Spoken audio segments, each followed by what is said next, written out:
Good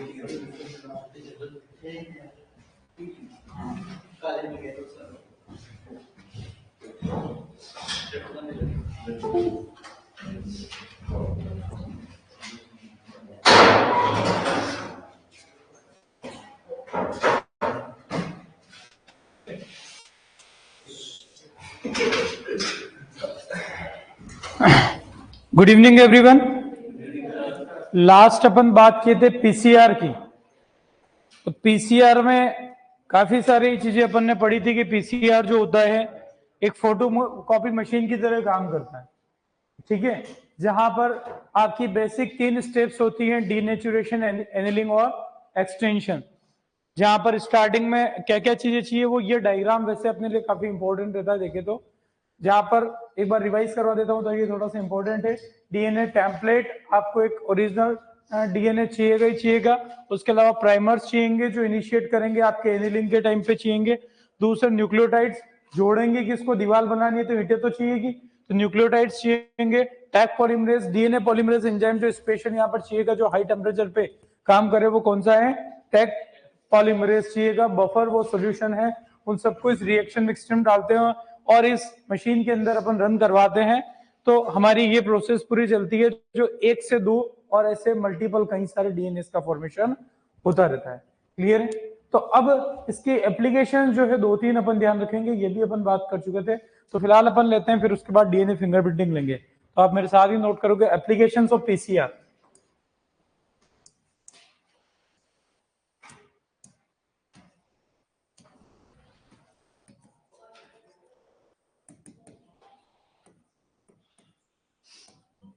तो PCR की बहुत सारी एप्लीकेशंस अपन ध्यान रखेंगे। इसका आपके डीएनए फिंगरप्रिंटिंग वगैरह में भी यूज होता है वैसे। तो सबसे पहला फॉर्मेशन ऑफ डीएनए लाइब्रेरीज, आप नोट करो फिर बात करेंगे।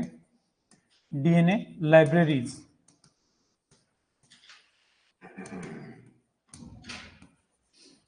दूसरा अपने को ध्यान रखना है to determine sex and sexual disorders.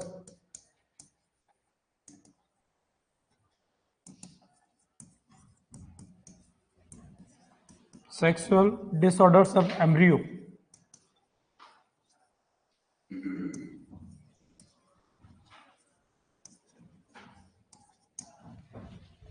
तीसरा अपन ध्यान रखेंगे in forensic science, genetic testing, forensic science,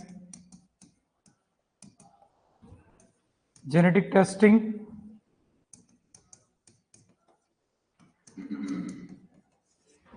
and diagnostics.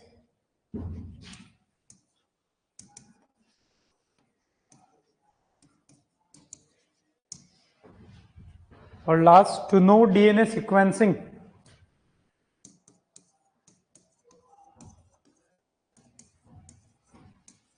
तो एप्लीकेशन लेके पूछ लें सिंपल सा, ये कौन सी टेक्निक यूज करेंगे इसमें, तो अपने को ध्यान रखना है इन चीजों। पीसीआर का कहीं ना कहीं डायरेक्टली इनडायरेक्टली इनमें यूज होता है।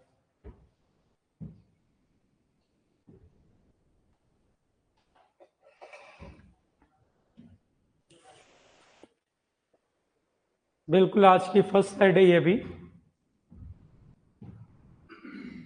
ये अच्छा है, देखो मोटिवेशन, उसने नाम ही पहले डब्ल्यू लिख दिया।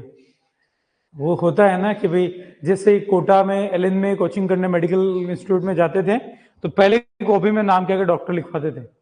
एक मोटिवेशन रहता था कि भाई जैसे हम लोग पीएचडी में एडमिशन लिए, मैंने मेरी डायरी पे पहली बार में लिख दिया, मैंने कहा कभी तो पूरी करेंगे, चाहे आराम से करी, लेकिन तो वो एक अपने अंदर से वो होता है और वो होने की संभावना भी होती। चलो अच्छा लगा, कर लिया नोट सबने।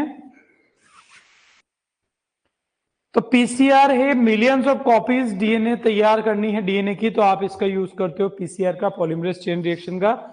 तो फॉर्मेशन ऑफ डीएनए लाइब्रेरीज, भाई डीएनए है तो डीएनए में जीन्स भी होते हैं, जीन्स है तो कई सारे कैरेक्टर्स की इंफॉर्मेशन होती है। तो आपको कोई भी जीन कैरेक्टर उनको आप स्टोर करके कलेक्शन करके रखना चाहते हो तो डीएनए लाइब्रेरीज तैयार कर सकते हैं। ठीक है, कोई नहीं, बस फंक्शन अपने को एप्लीकेशन पता होनी। To determine sex and sexual disorders of embryo, embryo का मेल और फीमेल का सेक्स का अभी आइडिया लगा सकते हैं इससे। दूसरा उसमें डीएनए लेवल से पता लगाते हैं। और सेक्सुअल डिसऑर्डर, स्पेशली इसका जो यूज करते हैं वो यहाँ पर सेक्सुअल डिसऑर्डर्स पता लगाने में, कई बार उनको ट्रीट करने में पता लगे, पहले तो पता चले। कई बार डिसऑर्डर्स ऐसे होते हैं, इनबॉर्न एरर्स जो होती है बर्थ के साथ ही होती, ठीक है, हेरिडिटरी डिसऑर्डर्स होते हैं, तो उनको इनिशियली ही पता अगर लग जाए तो टाइम से उनका ट्रीटमेंट होके, ताकि अर्लियर स्टेज में बच्चे की दिक्कत ना हो। तो ये सिंपल सा है कि सेक्सुअल डिसऑर्डर्स को एम्ब्रियो के अंदर पता लगाने में भी इसका यूज कर सकते हैं, डीएनए की कॉपीज तैयार करके। इन फोरेंसिक साइंस यानी कि जहां पर आप क्रिमिनल केसेस के लिए जो आपने सबने सुना होगा, फोरेंसिक लैब में कभी कोई केस ज्यादा हो जाता है, फोरेंसिक लैब में गया, ठीक है, इसका मतलब उसके डीएनए फिंगरप्रिंटिंग से उसको कंफर्म किया जाता है, वो अपन बात करेंगे आज, ठीक है। फोरेंसिक साइंस जेनेटिक टेस्टिंग किसी एंड डायग्नोस्टिक, जीन लेवल पर किसी चीज का पता लगाना है और ट्रीट करना, उसके लिए भी इसका यूज कर सकते हैं। टू नो डीएनए सीक्वेंसिंग या जीन सीक्वेंसिंग जिसको कहते हैं, डीएनए का अगर अपन बनाएंगे तो बहुत सारी उसमें जीन सीक्वेंसिंग का मतलब एक डीएनए है, उस पर कई सारे जीन है, पहले कौन सा जीन है, बाद में कौन सा, उसके बाद कौन सा, एक सीक्वेंस तैयार हो जाती है। तो डीएनए सीक्वेंसिंग में भी ये सारी जो है कहीं ना कहीं आपके बायोटेक की ही एप्लीकेशंस हैं, जिनमें इनडायरेक्टली देखें तो पीसीआर का कहीं ना कहीं एप्लीकेशन आता है, क्योंकि पीसीआर का काम है डीएनए की कॉपीज को बनाना, ठीक है। तो ये कहीं ना कहीं फंक्शन सबको पता होना चाहिए, ऐसा एक ही क्वेश्चन बना दे कि which is not a application of PCR, तो इनके अलावा कहीं होगा तो अपन ध्यान रखेंगे।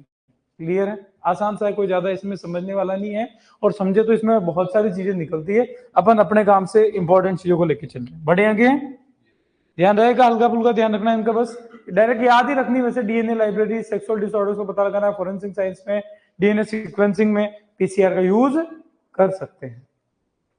अब आते हैं अपन अगला, जिसे कहते हैं डीएनए फिंगरप्रिंटिंग। पहले समझेंगे फिर अपन लिख लेंगे, ठीक है ना। डीएनए फिंगरप्रिंटिंग होती क्या है और क्यों इंपॉर्टेंट है, उसको अपन यहां से बात करते हैं। एक अपन नॉर्मली ट्रेडिशनल तरीका जो सुनता है फिंगरप्रिंट, उसी तरीके से हमारा एक डीएनए फिंगरप्रिंट भी होता है।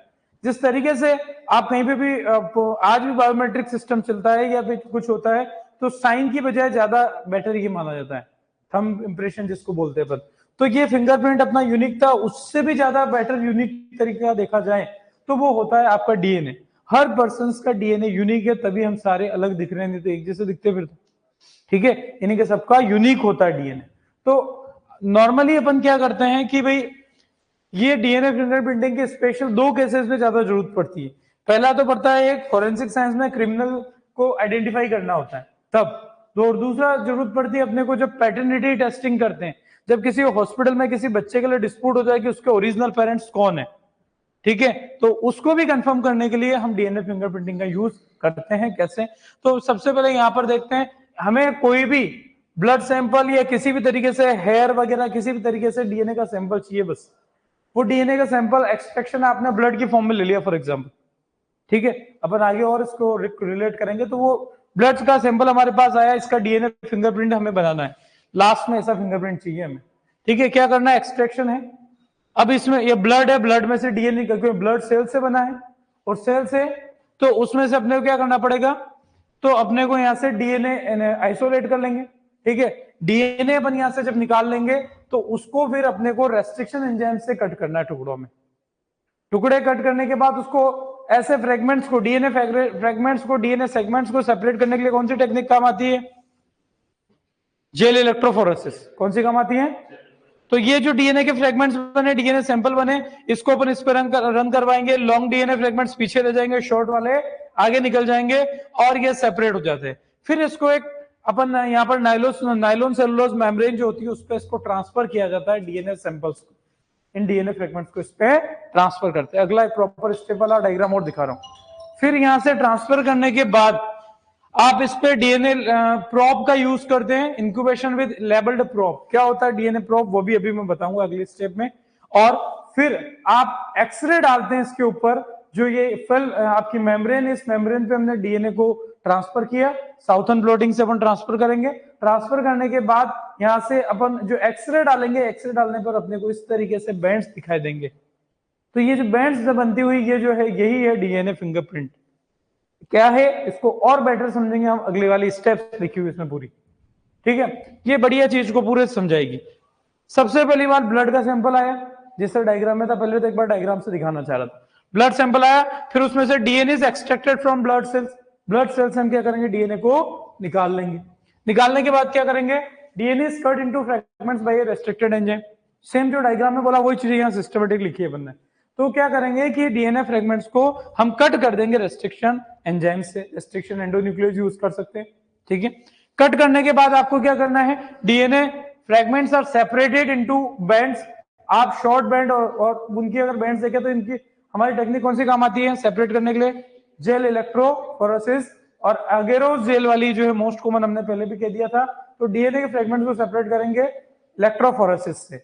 फिर उसके बाद अपने क्या करना है, the band pattern in gel electrophoresis is transferred into nylon membrane.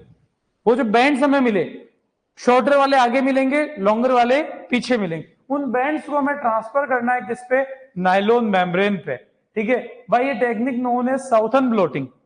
DNA को डिटेक्ट करना है, डीएनए को पता लगाना है, उसके लिए टेक्निक काम आती है साउथर्न ब्लोटिंग। आरएनए को डिटेक्ट करना है, आरएनए को आइडेंटिफाई करना काम आएगी नॉर्थर्न ब्लोटिंग, क्वेश्चन आता है लिखाऊंगा अभी मैं। और वेस्टर्न ब्लोटिंग आती है, वो प्रोटीन को आइडेंटिफाई करने में काम में आती है। तीनों ही बड़े इंपॉर्टेंट है जो अभी अपन लिखेंगे, ठीक है। एस एंड डब्ल्यू करके लाइन से ध्यान रखें, डीएनए आरएनए प्रोटीन तो मैं सीक्वेंस बताइए, S and W, southern northern western.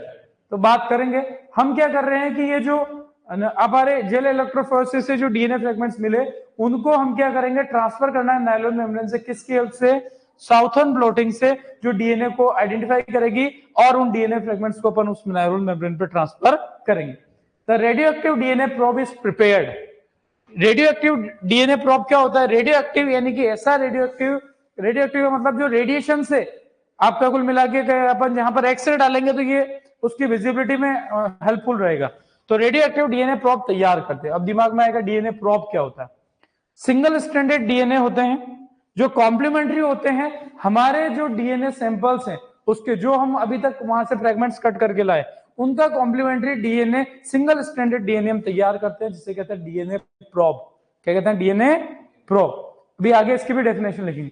अब ये DNA probe binds to specific DNA sequence on the membrane.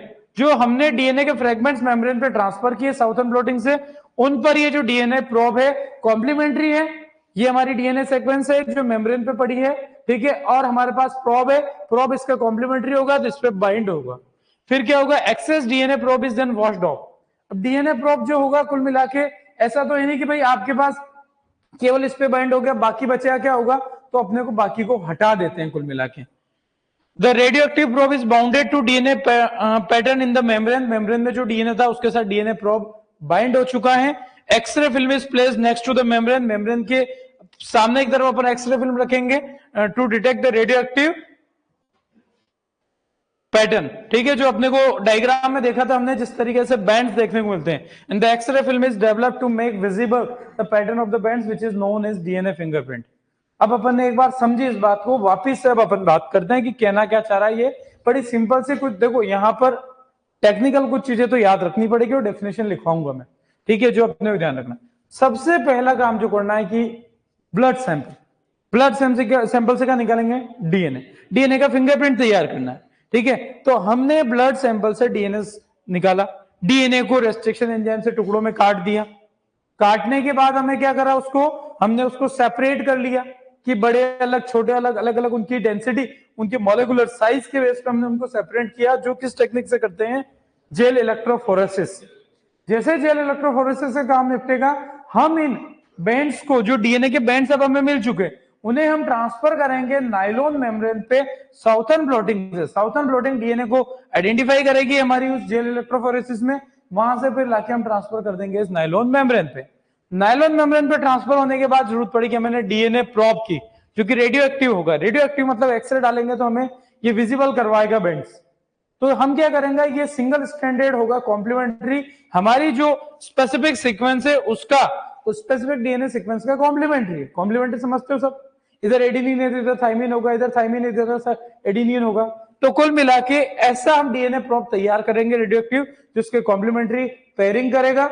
जो मेम्ब्रेन के ऊपर डीएनए फ्रैगमेंट्स हमारे, उस पे पेयरिंग करने के बाद जो एक्सेस डीएनए होगा, डीएनए प्रोब उसे हटा देंगे। उसके बाद ये बाइंड हो चुका है, फिर एक्सरे हम जो रखेंगे वहां पर x ray film is placed. X ray कुल मिला के हम तो डालेंगे शीट, एक्सरे फिल्म जैसे अपने एक्सरे नहीं निकालते घुटने का, पैर का, हाथ का, वैसे वो एक्सरे फिल्म होती है। तो एक्सरे ऐसी होती है जो क्या होती है, जैसे अगर हम अपन गए वहां पे तो अपना घुटना है मान लो, तो अपन ने रखा, अपने को ना तो ये पेंट को ऊपर हटाने की दिक्कत है, क्योंकि एक्सरे बहुत ही हाईली पेनिट्रेटिंग होती है। तो वो क्या होगी कि डायरेक्ट फिल्म रखी, एक्सरे सबको पेनिट्रेट कर देती है एक्सेप्ट यहाँ पे बोन्स, तो बोन्स का इंप्रेशन डायरेक्टली बन के आ जाता है, टूटी फूटी सब मालूम पड़ जाती है। वैसे ही हमारे डीएनए फिंगरप्रिंट का जो है वो उसको छोड़ के बाकी वो वहां पर एक प्रिंट तैयार हो जाएगा एक्सरे की शीट पर, और उससे बोल देंगे डीएनए फिंगरप्रिंट। इसको भी अपन सिस्टमेटिकली लिखेंगे। तो ये अपने को ध्यान रखना है सबसे पहले, ठीक है। तो ये अपन ध्यान रखे। देखो इसके बाद अपन एक चीज देखते हैं कि किस तरीके से बैंड पैटर्न की बात करते हैं। मैंने यहां पर बताया कि जिस तरीके से कोई आपका, जैसे यही एग्जांपल लिया फॉरेंसिक केस का, biological evidence at scene of crime. For example कहीं पर कोई घटना हो गई, वारदात हो गई, क्या बोलते हैं वारदात, ठीक है, मर्डर हो गया, ठीक है। तो वहां से अब क्या करते हैं कि भाई आप देखा होगा यार, कभी सीआईडी देखा हो आपने, तो वो पहुंच जाते हैं, क्या प्रद्युमन ने, मेरे को नाम नहीं पता है ना, वही नाम है ना। तो वो पहुंचते हैं, जैसे ही माइक्रोस्कोप लेते हैं, पता नहीं क्या क्या देखते हैं। तो वो एक्चुअली क्या ढूंढते हैं कि वो ऐसा कहीं ब्लड क्लॉट ढूंढते हैं उस स्पॉट पे, उस साइड पे, या कोई हेयर का सैंपल ही मिल जाए, या कोई इसी तरीके से कोई इंप्रेशन मिल जाए। उनसे क्या करेंगे, ये आपके वहां से वो सैंपल लैब में भेजते, फॉरेंसिक लैब में, ठीक है। फॉरेंसिक लैब में भेजने के बाद अब ये क्या होता है कि जो सस्पेक्टेड है कि भाई यार इस क्रिमिनल, इस क्राइम को करने वाले ये हो सकते क्रिमिनल, उन सस्पेक्टेड के डीएनए सैंपल लिए जाएंगे। नॉर्मली तो क्या होता है कि भाई जैसे भी कहीं भी कोई घटना होती है तो उस घटना का आदमी पता लगाना किसने करा, तो उस एरिया के हिस्ट्री शीटर को पकड़ते हैं सबको, उनको दो चार को धोएंगे, अपने आप नाम निकलेगा। आपको पता होगा ऐसे ही होता है नॉर्मल, ठीक है। तो दो चार धोएंगे तो यार उनका वो मार खाते खाते बोलेगा सर मैं नहीं, तो वो तो हो ही सकता है, फिर वो ऐसे ऐसे निकलते। तो ये जो सस्पेक्टेड ज्यादा है, सस्पेक्टेड जिन पर शक है, उनके डीएनए सैंपल अपन लेंगे और उन डीएनए सैंपल के बैंड्स इधर तैयार करेंगे, और जो मौके पे अपने डीएनए सैंपल मिला उसका बैंड इधर तैयार करेंगे।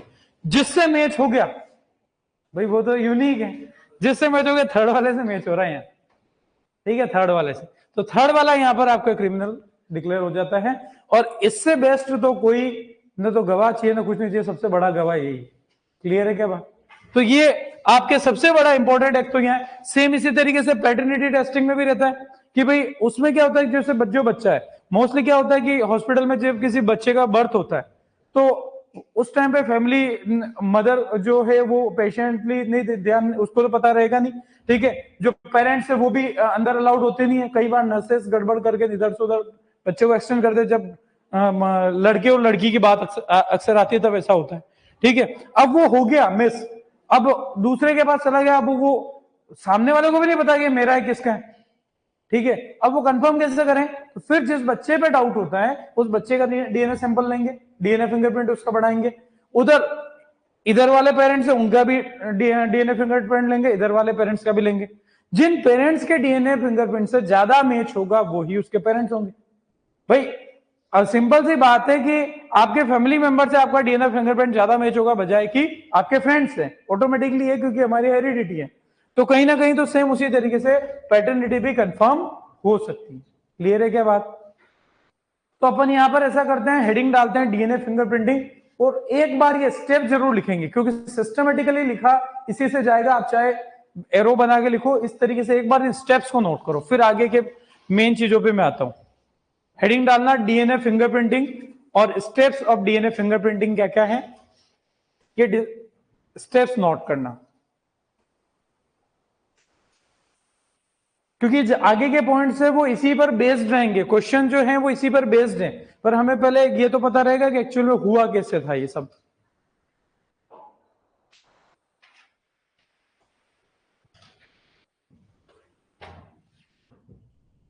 कहीं पढ़ने में नहीं आया तो पूछ लेना, क्योंकि थोड़ा सा कलर का भी प्रॉब्लम हो सकता है।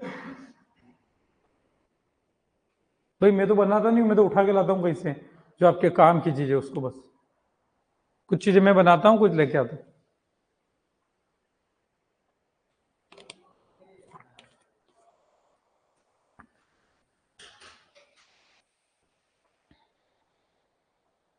ऊपर वाला मैं पढ़ दूंगा, आप लिखें। पहले में लिखा हुआ ब्लड सैंपल, ठीक है, पहले जो स्टेप में लिखा है ब्लड सैंपल। दूसरे में लिखा है DNA is extracted from blood cells, DNA is extracted from blood cells.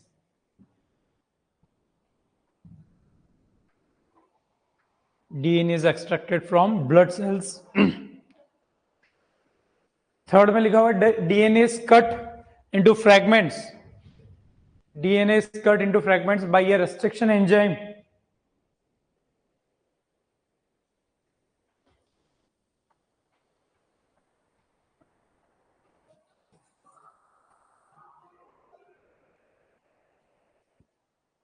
DNA is cut into fragments by a restriction enzyme.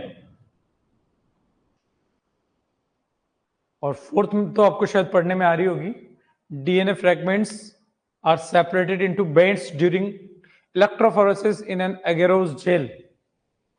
यानी कि आपको जेल इलेक्ट्रोफोरेसिस की भी एक एप्लीकेशन हमें ध्यान रखेगी कि ये कहाँ इंपॉर्टेंट है, डीएनए फिंगरप्रिंटिंग में. ठीक है, मेन काम तो है कि डीएनए फ्रेगमेंट्स को सेपरेट करना, लेकिन इसकी application it is also gel electrophoresis also used in DNA fingerprinting.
Fingerprinting की स्पेलिंग मिस्टेक हो रखी है तो TING ध्यान रखना.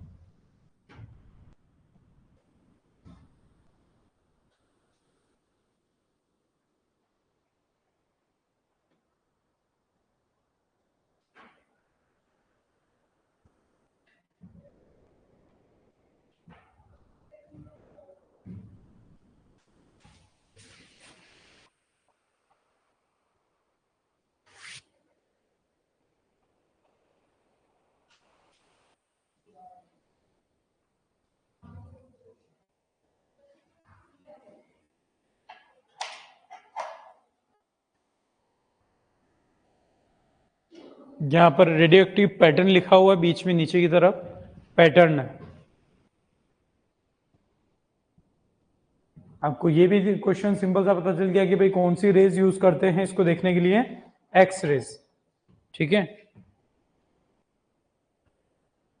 और जेल इलेक्ट्रोफोरेसिस में कौन सी यूज करी थी हमने, यूवी रेज.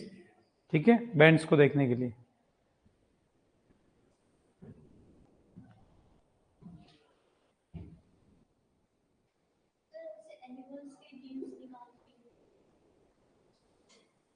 कर सकते हैं पर वो सक्सेस होने की चांसेस कम होते, बाकी करते हैं ना. शायद कुछ प्लांट्स में, टोमेटो आई थिंक में किसी में तो फिश का जीन पे ट्रांसफर किया गया है. ठीक है, तो पॉसिबल है ना बायोटेक के अंदर. जब बैक्टीरिया से प्लांट में कर सकते हैं तो किसी का भी किसी में हो सकता है, बट वो सक्सेस के चांसेस बहुत कम होते हैं, उसके बहुत सारी लिमिटेशन है उनकी.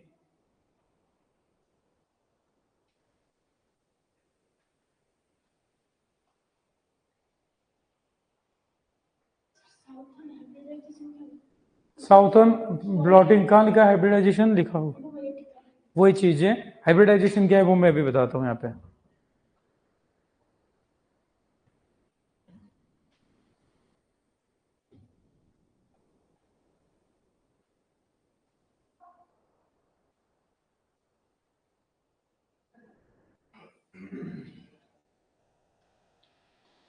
ये कोई रटना नहीं है, पर सिस्टमेटिक एक बार स्टेप्स अपने को पता होने चाहिए।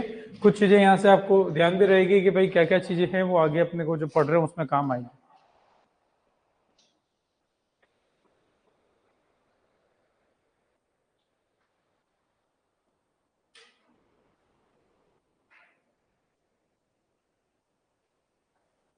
अभी केवल बायोटेक की क्लास बची, बाकी सारी हो गई क्या? सिलेबस हो गया क्या? चल रही क्लास? इसके बाद है?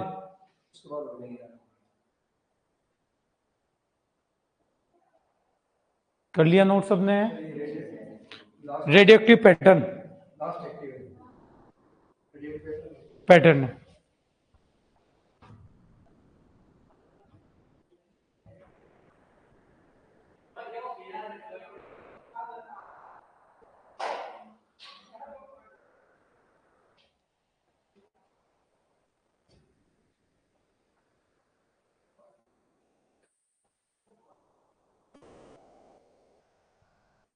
यहाँ पर ये जो स्टेप है, अभी इन्होंने पूछा सर साउथर्न हाइब्रिडाइजेशन क्या होता है? हाइब्रिडाइजेशन इसी स्टेप को बोलेंगे, तो आप यहाँ पर एक बार लिख लेना, फिर बताता हूँ। Hybridisation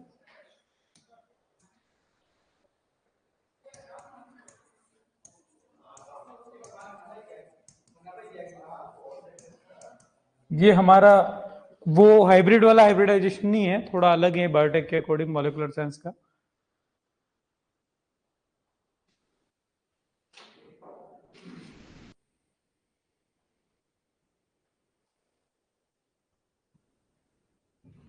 bivalent form in meiosis seen in which state? ठीक है, बायोवेलेंट जो है वो फॉर्मेशन आपका हो जाता है जाइगोटीन के अंदर, जब सिनेप्सिस होता है तो तब हो जाता है।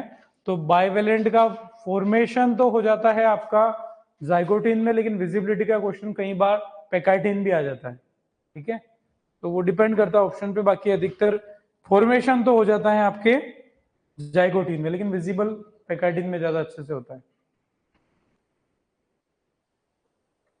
कर लिया नोट सबने?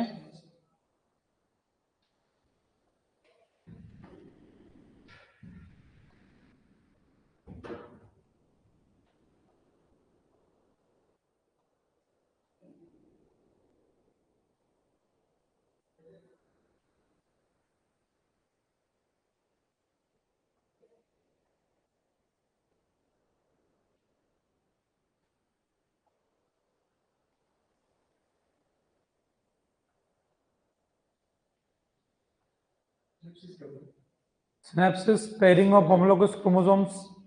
जाइगोटीन में होता है ना, पेयरिंग होती है दोनों हर क्रोमोसोम 2 बार होता है डिप्लॉइड इंडिविजुअल के अंदर। तो वो जो क्रोमोसोम 2 बार है तो वो होमोलोगस क्रोमोसोम्स होते हैं। होमोलोगस क्रोमोसोम्स क्या होती है? Those chromosome that have the genes of same characters. ऐसे क्रोमोसोम्स के बीच में क्या होगी? पेयरिंग होती है जाइगोटीन के अंदर, इसीलिए जाइगोटीन को स्नैप्टेटीन भी बोलते हैं। पेयरिंग होने के बाद पेकाइटिन में क्रॉसिंग ओवर होना होता है, इसीलिए पेयरिंग होती है।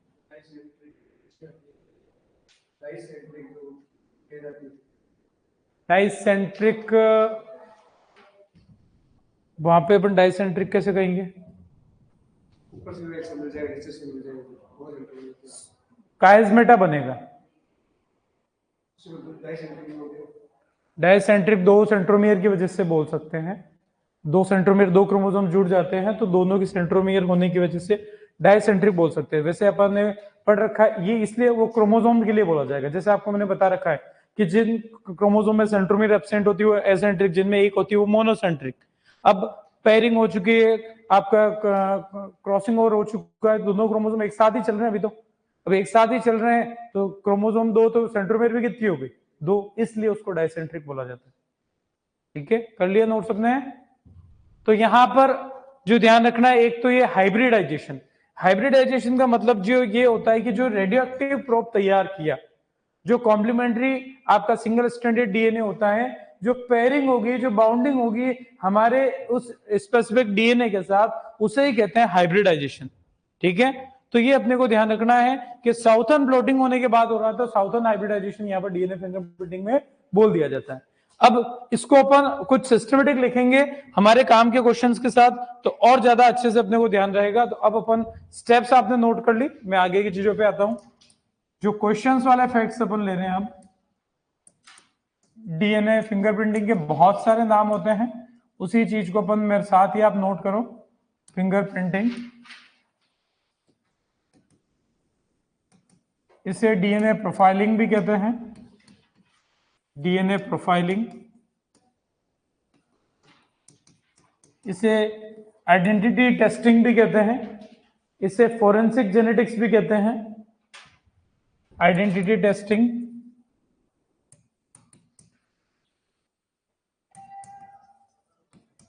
फॉरेंसिक जेनेटिक्स, डीएनए फिंगरप्रिंटिंग को कहा जाता है फॉरेंसिक जेनेटिक्स। जीनोटाइपिंग,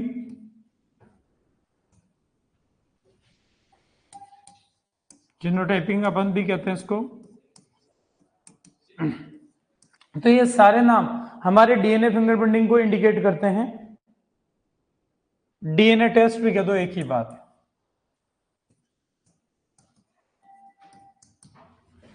इसको डिस्कवर करने वाले साइंटिस्ट है एलेक्स जेफरी, सबको पता ही है, पता है ना, ये कई बार क्वेश्चंस पूछा गया एलेक्स जेफरी पे, इसलिए पता होना चाहिए। 84 में इन्होंने डिस्कवर किया। क्या करती है टेक्निक, इसकी डेफिनेशन अगर हम बात करें तो technique to identify an individuals,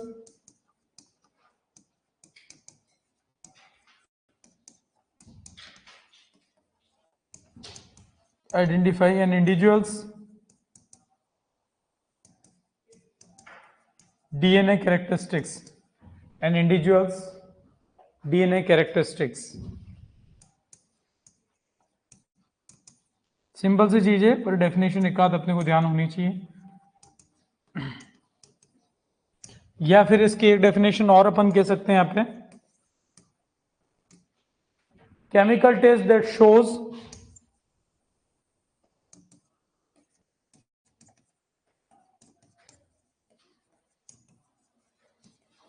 chemical test that shows the genetic makeup या genotype of a person, shows the genotype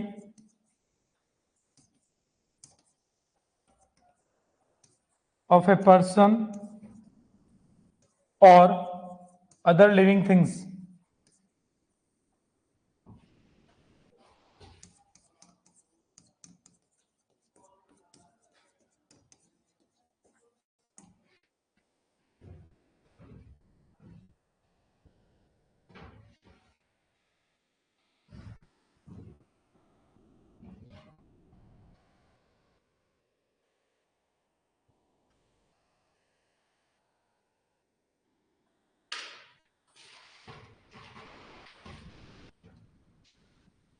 कर लिया note?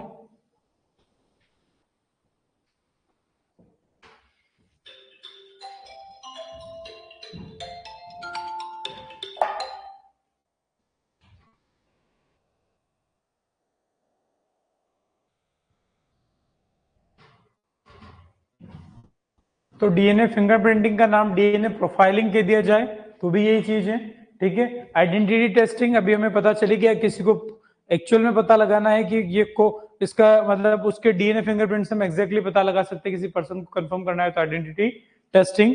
Forensic genetics, forensic science में कई सारे क्रिमिनल केसेस को सोल्व करने में इसको यूज करते हैं, इसलिए फॉरेंसिक जेनेटिक्स भी इसी को कहते हैं। या इतना सा क्वेश्चन पूछ ले कि which is the most important technique used in the forensic science, तो भी आंसर डीएनए फिंगरप्रिंटिंग ही है। उसके अलावा अपन ध्यान रखें तो जीनोटाइपिंग, जीनोटाइपिंग मतलब जेनेटिक मेकअप, जीन के लेवल पे पता लगाना है, डीएनए के लेवल पे पता लगाना है, तो इसे जीनोटाइपिंग भी अपन कह सकते हैं। जीनोटाइप वर्ड से बना है। जीनोटाइप क्या होता है? जेनेटिक मेकअप या जेनेटिक कॉन्स्टिट्यूशन जो उसको अपन कहते हैं। डीएनए टेस्ट, तो ये तो बड़ा पॉपुलर नेम है, सभी को पता ही है डीएनए टेस्ट। इसको डिस्कवर करने वाले साइंटिस्ट एलेक्स जेफरी, ईयर भी यहाँ पर ध्यान रखेंगे अपन, ठीक है। डेफिनेशन बड़ी आसान सी है, technique to identify an individual's DNA characteristic, ऐसी टेक्निक जो किसी पर्सन के, किसी भी एक इंडिविजुअल के डीएनए का क्या स्पेशलिटी है और वो स्पेशलिटी दिखेगी हमें फिंगरप्रिंट के फॉर्म में, ठीक है। तो हमें मतलब वो डीएनए फिंगरप्रिंट ही हमारा मेन है, बाकी डीएनए को हम नहीं देखेंगे, हमारे पास तो रिजल्ट के फॉर्म में क्या आता है? डीएनए फिंगरप्रिंट आएगा जो उसको हम पता लगाएंगे। या chemical test that shows the genotype of a person, किसी इंडिविजुअल पर्सन का जीनोटाइप पता लगाना है, या किसी भी लिविंग थिंग्स का, प्लांट्स का, एनिमल्स का, किसी का भी हम डीएनए का फिंगरप्रिंट निकाल सकते हैं। क्लियर है क्या बात? पर ये ज्यादातर जरूरत पड़ती है एनिमल के केसेस में या ह्यूमन के केसेस में, इसलिए वहीं पर ज्यादा यूज करते हैं। बढ़े आगे, चलो। अब यहां पर ये जो डीएनए फिंगरप्रिंटिंग है, ये मेनली बेस्ड होती है रिपीटेटिव डीएनए पे। किस पे बेस्ड होती है? Repetitive DNA. रिपीटेटिव डीएनए, जो डीएनए में कुछ ऐसी पर्टिकुलर सीक्वेंस होती है जो बार बार रिपीट होती रहती है, नाम में क्या है? Repetitive DNA. तो अपन उस पर बेस्ड है। तो यहां पर अपन मेरे साथ ही नोट करना, 2-3 पॉइंट फिर समझाता हूं। इट इन्वॉल्व्स, क्वेश्चन में ये भी पॉइंट पर कभी कई बार क्वेश्चन बन जाता है। It involves identifying differences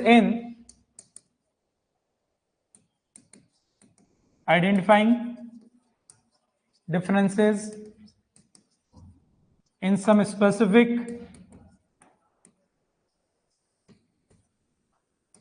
some specific regions in DNA sequence.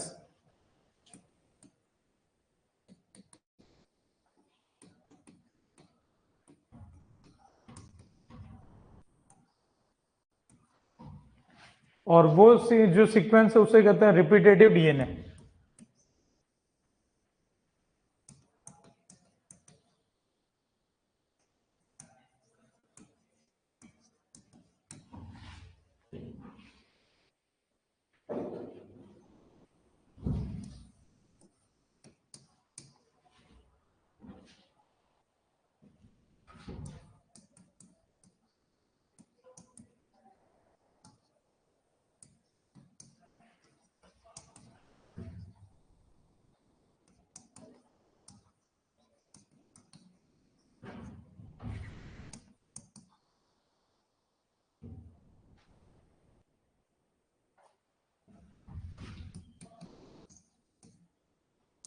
यहां पर कुछ मार्कर से रिलेटेड भी बात आएगी, तो वो भी क्वेश्चंस यहां पर कुछ अपने और कवर होंगे इसी के अंदर।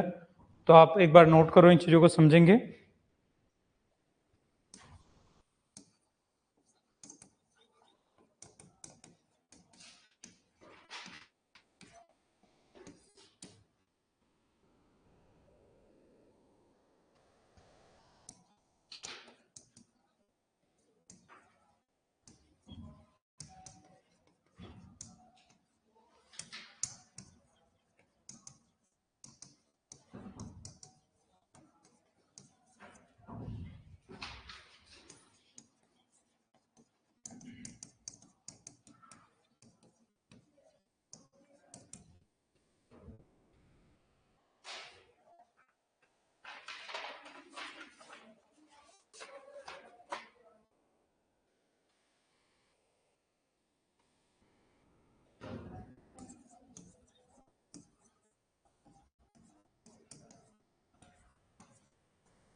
एक बार नोट करो ये।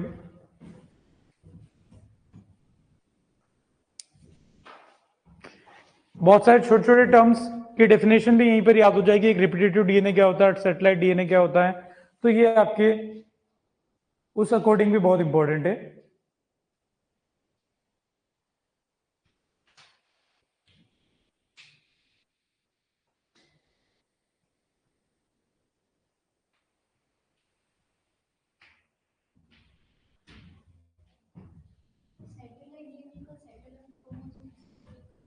कोई कनेक्शन नहीं, दोनों चीज अलग है।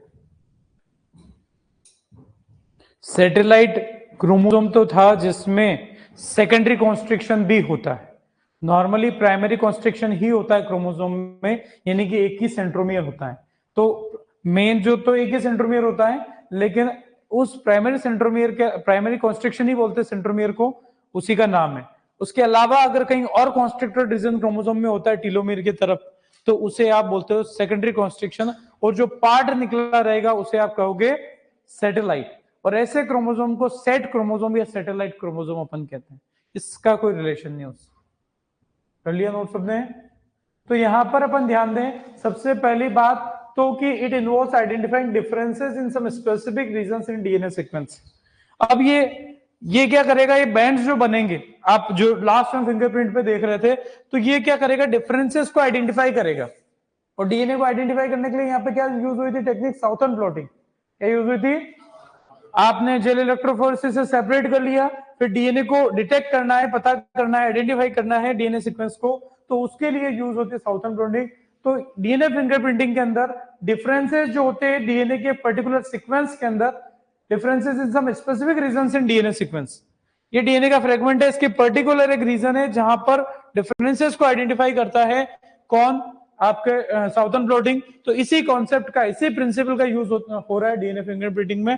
और जो आपके पर्टिकुलर वो रीजन जो स्पेसिफिक है, specific region in DNA sequence जिसको आइडेंटिफाई करता है उसे बोलता है रिपीटेटिव डीएनए।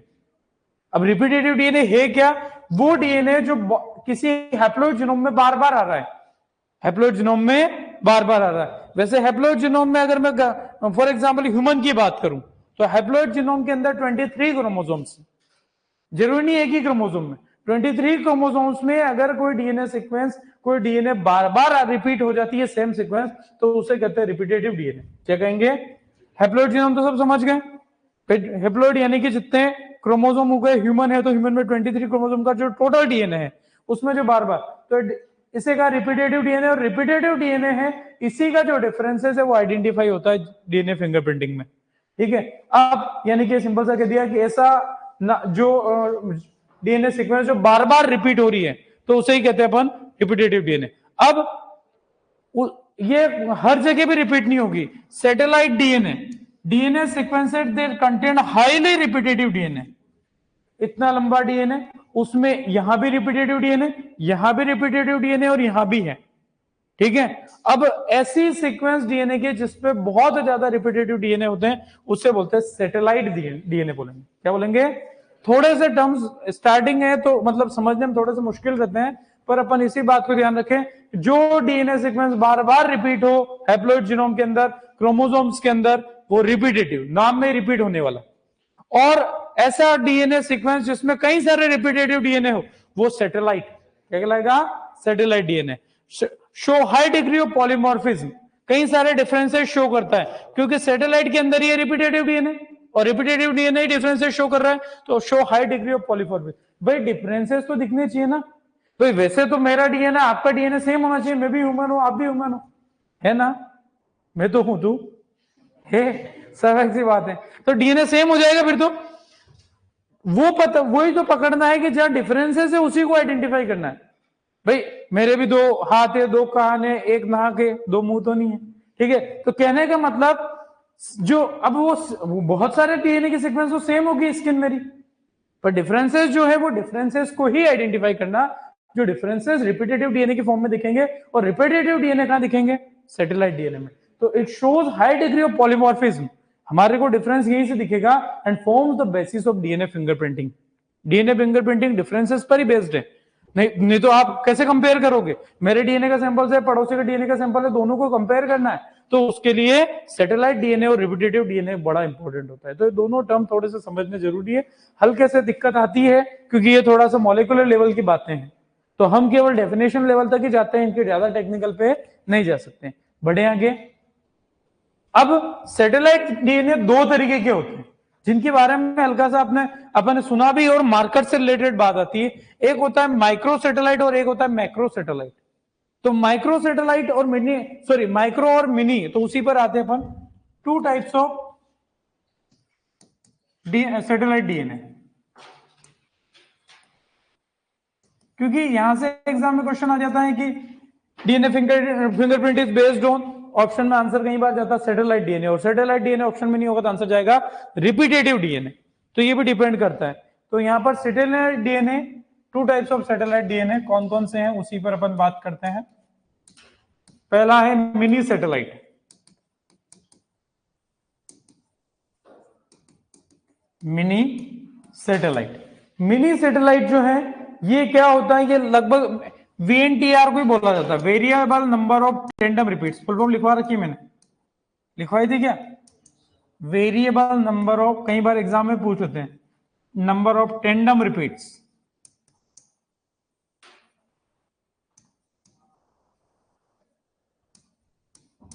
तो ये मिनी सैटेलाइट की भी डेफिनेशन अपने को पता होनी चाहिए। तो मिनी सैटेलाइट जो होता है 11 to 60 base pair long, BP मतलब बेस पेयर, डीएनए है तो डीएनए की लंबाई को हमेशा हम बेस पेयर में ही मेजर करते हैं, ठीक है। तो base pair long repetitive DNA sequence,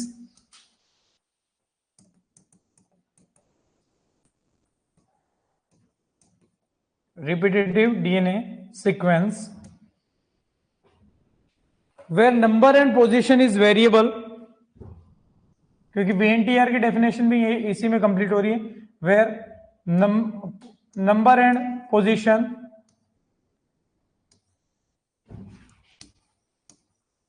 is variable in each chromosome, is variable in each chromosome and person to person।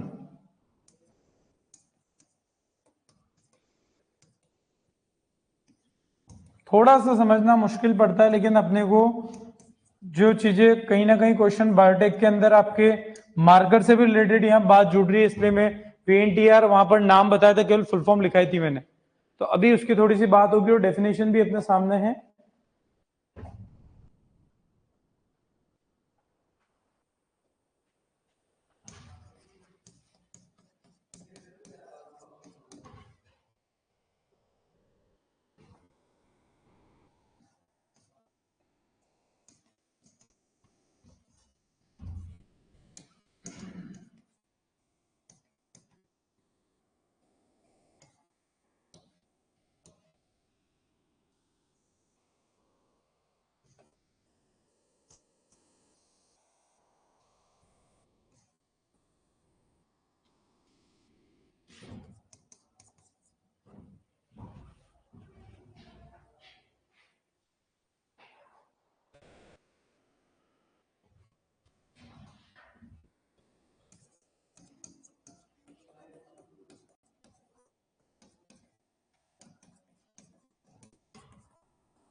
यहाँ पर आरएफएलपी जो मोलेकुलर मार्कर है वो भी आएगा, क्योंकि कई बार डीएनए फिंगरप्रिंटिंग में क्वेश्चन ये भी पूछा जाता है कौन सा मार्कर यूज होता है, तो आरएफएलपी।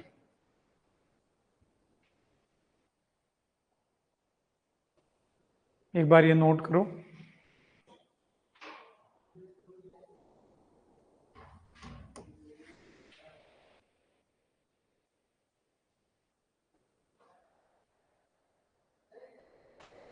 मेन क्वेश्चन जो है उस पर भी मैं मार्क लगवाऊंगा, पर समझना जरूरी थोड़ा सा यहाँ पे।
मिनी सैटेलाइट, वीएनटीआर, आरएफएलपी तीनों की डेफिनेशन इसके अंदर कवर हो रही है।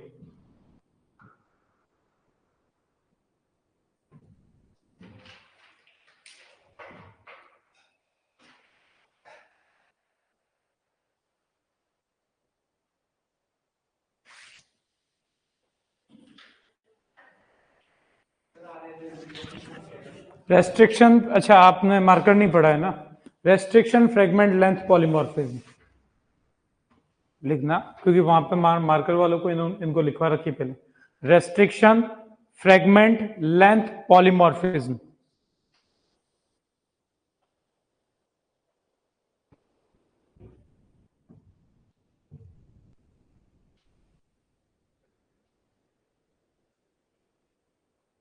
कर लिया नोट सबने? तो सैटेलाइट डीएनए दो तरीके के होते हैं, मिनी और माइक्रो। पहले अपन मिनी की बात कर लेते हैं। मिनी सैटेलाइट का ही एक नाम और हो जाता है VNTR, variable number of tandem repeats. Repeats आ गया मतलब वही रिपीटेटिव डीएनए, क्योंकि सैटेलाइट डीएनए में बहुत सारे हमने सैटेलाइट डीएनए की डेफिनेशन ही क्या कही, ऐसा डीएनए जिसके अंदर कई सारे रिपीटेटिव डीएनए होते हैं। तो variable number of tandem repeats, variable number change भी हो रहा है, डिफरेंस भी हो रहा है, इसीलिए हम इसी को हम बेसिस ले रहे हैं। अभी नॉर्मली ये क्या होता है, 11 to 60 बेस पेयर लंबा डीएनए का सीक्वेंस है, ठीक है, long repetitive DNA sequence. Satellite है मतलब रिपीटेटिव तो हो गई होगा, but number and position is variable, संख्या भी बदलेगी और नाइट्रोजन बेस की पोजीशन भी बदली हुई दिखेगी, ठीक है, in each chromosome and person to person. हमारे 23 क्रोमोसोम है, उनमें भी क्या 23 क्रोमोसोम सेम होते हैं? नहीं होते हैं। क्या मेरे 23 क्रोमोसोम और आपके 23 एग्जैक्टली सेम है? नहीं है। तो कहने का मतलब ये जो है VNTR, variable number of tandem repeats कहते हैं, या रिपीटेटिव डीएनए जो देख रहा है उसमें नंबर और पोजीशन क्रोमोसोम टू क्रोमोसोम भी चेंज होगी, पर्सन टू पर्सन भी चेंज होती है। उस डिफरेंसेस को ही हम आइडेंटिफाई करना चाह रहे हैं। दूसरा लिखा है VNTR in a DNA is surrounded by restriction site, ठीक है। कई बार variable number of tandem repeat जो ये सीक्वेंस है, रिपीटेटिव डीएनए सीक्वेंस 11 से 60 बेस पेयर लोगों की, वो उसके दोनों तरफ रेस्ट्रिक्शन साइट होती है, जहां पर रेस्ट्रिक्शन एंजाइम आके काम करता है और उस डीएनए को कट लगवाता है, ठीक है। तो जहां पर रेस्ट्रिक्शन साइट प्रेजेंट होती हैं, तो ऐसे फ्रेगमेंट को बोलते हैं रेस्ट्रिक्शन फ्रेगमेंट। क्या था ये? आपके VNTR है, रिपीटेटिव, ठीक है, VNTR के दोनों तरफ रेस्ट्रिक्शन साइट, तो इसे कहते हैं रेस्ट्रिक्शन फ्रेगमेंट। और उसी से RFLP की डेफिनेशन बन रही है कि length of restricted fragment of each DNA is variable. Her DNA के रेस्ट्रिक्टेड फ्रेगमेंट की लेंथ में चेंजेस होते हैं और वो चेंजेस ही कहलाते हैं, वो वेरिएबल है। और इसी बात को बोलते हैं RFLP, restriction fragment length polymorphism. Polymorphism मतलब डिफरेंसेस, ठीक है। तो ये वर्ड ही उसी से बना। बोले सर डायरेक्ट क्वेश्चन बताओ, डायरेक्ट क्वेश्चन लास्ट पॉइंट पे लिखा मैंने कि भाई किस मार्कर पर बेस्ड ये टेक्निक है, तो DNA fingerprinting technique is based on RFLP marker. इसके नाम में इसीलिए बोल रहा है restriction fragment length polymorphism. Restricted fragment की लेंथ में जो पॉलीमॉर्फिज्म है, जो डिफरेंसेस हैं, उसी को हमारी ये टेक्निक आइडेंटिफाई करती है। पर हमें उसको यहां तक पहुंचने के लिए एक एक टर्म्स को, ये छोटी छोटी डेफिनेशन कई बार बन जाती है। तो repetitive DNA, satellite DNA, satellite DNA में मिनी सैटेलाइट, जिसे हम VNTR कह रहे हैं, VNTR के दोनों तरफ जब रेस्ट्रिक्शन साइट होती है तो उसे रेस्ट्रिक्शन फ्रेगमेंट कह देते हैं। और रेस्ट्रिक्टेड फ्रेगमेंट की अगर लेंथ में डिफरेंसेस आ रहे हैं तो उसे RFLP, restriction fragment length polymorphism अपन कहते हैं। तो डायरेक्ट क्वेश्चन जो बनेगा ये बनेगा। दूसरा, मिनी सैटेलाइट ही VNTR को बोलते हैं। Variable number of tandem repeats की डेफिनेशन ध्यान रखनी है। रेस्ट्रिक्शन फ्रेगमेंट के तो अपन क्या, ये डेफिनेशन नहीं भी ध्यान रखो, पर ये RFLP पर बेस्ड है, तो अपने को ध्यान रखना ही है, ध्यान रहेगा। तो मिनी सैटेलाइट बड़ा इंपॉर्टेंट है, क्योंकि मिनी सैटेलाइट भी मेन RFLP, यानी कि एग्जाम में कई क्वेश्चन पूछ लें कि minisatellite is also known as, answer VNTR चला जाएगा, ठीक है। तो ये अपने को ध्यान रखना है। या फिर RFLP is based on mini satellite और VNTR, ये भी आंसर हो सकता है। क्वेश्चंस ये समझने के बाद ही ऐसे क्वेश्चन के आंसर दे पाओगे, बाकी नहीं दे पाएंगे। दूसरा, साथ में अपन माइक्रो सैटेलाइट के 2 पॉइंट लिखेंगे केवल। तो सेकंड, माइक्रो सैटेलाइट, सबने कर लिया था वो नोट? माइक्रो सैटेलाइट भी हम मार्कर को ही बोलते हैं, और मार्कर आपका यहां पर है SSR या STR करके लिखते हैं अपन। SSR की फुल फॉर्म क्या लिखी है अपन ने? Simple sequence repeats, simple sequence repeats, या इसी का एक नाम और होता है, और शायद वहां पे लिखवाया भी होगा ऑब्लिक में मैंने, ठीक है। STR भी कहते हैं, ठीक है, सीक्वेंस या sorry short tandem repeats. Short tandem repeats. आप देखो इनके भी नाम में क्या बार बार रिपीट्स आ रहा है, क्यों? क्योंकि ये किसका पार्ट है? सेटेलाइट डीएनए का। और सेटेलाइट डीएनए में क्या होते हैं? बहुत सारे रिपीटेटिव डीएनए होते हैं, इसीलिए सबके नाम में रिपीट्स रिपीट्स रिपीट्स इसीलिए आ रहा है। ठीक है, तो इसकी एक छोटी सी डेफिनेशन लिख देते हैं, टेंडम रिपीट्स। और भाई नाम इसका माइक्रो है, यानी कि मिनी से छोटा है। सीक्वेंस होती है 1 to 6 बेस पेयर, और वो 11 से 60 बेस पेयर तक लॉन्ग था। Base pair of DNA that are present throughout the genome.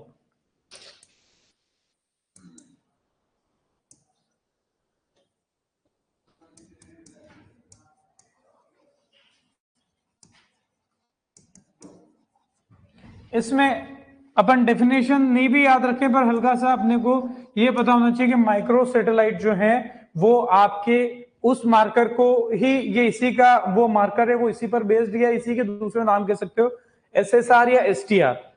ठीक है, तो ये आपको ध्यान रखना है कि शॉर्ट टेंडम रिपीट्स या सिंपल सीक्वेंस रिपीट्स जो होते हैं वो माइक्रो सैटेलाइट को ही बोलते हैं, जो एक छोटी सीक्वेंस है जो पूरे जीनोम में, पूरे हैप्लॉइड जीनोम के अंदर कई बार प्रेजेंट होती हैं रिपीटेडली, तो इसे बोलते हैं माइक्रो सैटेलाइट। ध्यान रहेगा। क्लियर है क्या बात? बढ़े आगे। आज अपन इतना ही रखते हैं, इससे आगे की बात डीएनए फिंगरप्रिंटिंग की स्टेप्स हम ऑलरेडी लिख चुके हैं, कुछ और क्वेश्चन है 4-5 वो अपन लिखते हुए इसको अपन एंड करेंगे।